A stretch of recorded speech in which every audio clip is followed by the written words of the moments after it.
You ever notice how in every teacher movie, there are only like 12 kids in the class? And what teacher only has one class a day? No wonder they can make some magical transformation happen in 3 months or less. As a new teacher, it probably hasn't taken you long to figure out that the Hollywood take on teaching isn't realistic. Yet somehow we all feel the pressure to conform to that well-edited standard and embody every uplifting teaching quote that lands on Instagram. But even when your heart's in it, it's a tough task, especially for a new teacher who has so much to learn and decide, and all at once in a very public way. Even though we know we have the potential to have a positive influence on kids, it's often just too much to juggle everything within the school day, along with a home life. It can all lead to burnout, which is why it's not surprising that 50% of teachers leave the profession within 5 years. So what can you do to increase your happiness, success, and longevity in the classroom? It's not about acting on every classroom organization tip you see on Pinterest, jumping on every trend, or discovering the magic words to neutralize a student's bad attitude. Instead, the most important things to work on right now are developing the thinking habits that will help you first get a better sense of perspective about what's going on in your classroom, and also decide which tasks are most important to tackle. So in the Burnout Blockers mini-series, you'll learn how to watch out for cognitive biases, which are misjudgments that lead to irrational thinking. You'll get tips for hacking your brain to sustain positive thinking habits, and you'll learn new strategies for prioritizing your work. Getting these new ways of thinking in place will improve your ability to be calm, cool, and collected as you start your career. Learning how to make decisions that manage your stress now will prevent symptoms of burnout and help you hang in there for years to come. In your first few months of teaching, every little thing you're not sure how to handle will surprise and possibly overwhelm you. So if you've secretly fantasized about the power being knocked out to the school for a week just so you can get caught up on your work and sleep, don't feel bad. It just means that you're a teacher who cares about getting it all done well. This is why it helps to understand the position your mind is in right now.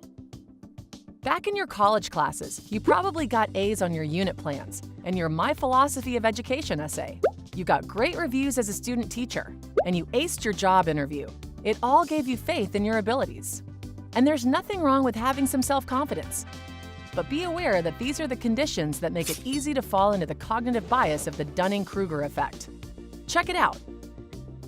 For Miss Newman, going from knowing almost nothing about teaching when she started a certification program to knowing a fair amount at the end of it felt like a major change, and she feels like her expensive program should have prepared her for everything, right?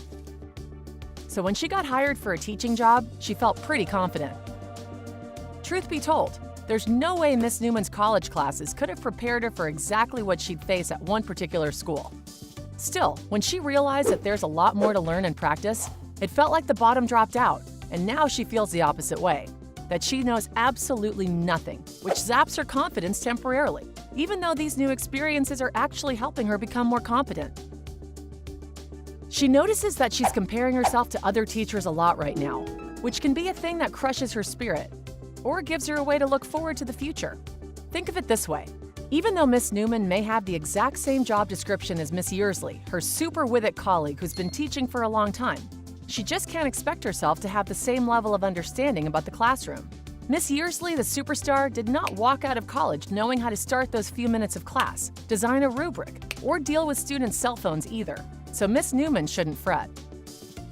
If Miss Newman reframes her differences as an opportunity to let Miss Yearsley know she admires her teaching style and would be honored if she could be her mentor instead of her competitor, she'll feel better about herself because she's taking the initiative to improve. As Miss Newman learns her tips from her colleagues and puts her own spin on them over the next few years, her competence will increase, so she'll start to feel confident again. And at that point, her confidence is well earned. In a few years, she'll actually want to avoid the opposite trap within the Dunning-Kruger effect, thinking that something's easy for everyone because she forgets how complex it is. So she should try to keep in mind what might be new to her students or another newbie teacher about her subject and the routines of the school. So let's recap. As a new teacher, keep in mind that there's no way your college program could have fully prepared you for your early years in the classroom. It's okay for it to feel like a tough time, but you shouldn't let yourself be totally demoralized by the Dunning-Kruger effect. Make friends with teachers with a few more years under their belts who can give you pointers on the daily routine and share lesson materials. And be sure to bring them snacks. In the next Burnout Blockers video, we'll cover how you can reduce stress in teaching by getting a better perspective about skill and chance. How I Decide is an educational nonprofit dedicated to improving the ways people make decisions. If you like what you learned in this video, check out what we can help you teach your students.